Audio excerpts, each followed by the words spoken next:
எங்கள் வீட்டு செல்லக்குட்டி ஷீரோவுக்கு பர்த்டே. அதனால் கேக் வந்து நானே வீட்டில் தயார் பண்ண போகிறேன். வெளியில் வாங்க வேணான்னு தோணுச்சு. சரி நம்மளே செய்யலாமேன்னு சொல்லிட்டு ஆரம்பித்தேன். 2 முட்டை உடச்சி ஊற்றிட்டு, அடுத்தது 1 டம்ளர் ரவை, 1 டம்ளர் பால், 2 டம்ளர் தண்ணி ஊற்றி நல்லா மிக்ஸ் பண்ணிவிட்டு, அதுக்கப்புறம் கொஞ்சமாக கடாயில் நெய் போட்டுட்டு, அதில் இதை நம்ம மிக்ஸ் பண்ணதை ஊற்றி நல்லா கிண்டிக்கினே இருக்கணும். கிண்ட அது கட்டி ஆகாமல் நல்ல பதத்துக்கு வந்துடும். இதில் வந்து வேணால் சால்ட்டும் சேர்க்கக்கூடாது, சர்க்கரையும் சேர்க்கக்கூடாது.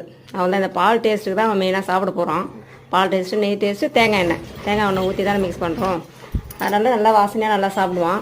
நாங்களே கேக் ரெடி பண்ணிவிட்டு, அடுத்தது அதில் அவனுக்காக வாங்கிட்டு வந்த பெட் ஷாப்லேருந்து வாங்கிட்டு வரீங்களா பிஸ்கெட்டு, அதெல்லாம் வச்சு அழகாக அந்த கேக்கை நல்லா ஒரு அலங்காரம் பண்ணி அவனோட பேர் அதில் எழுதிட்டு, நைஃப் வச்சு பேர் எழுதிட்டு அதிலே வந்து பாப்பா அவனோட பிஸ்கெட்டே உடச்சி அதில் வந்து ஷீரோன்ற மாதிரி அந்த க்ரீனில் வந்து பண்ணிட்டான் அந்த பிஸ்கெட்டை வச்சு.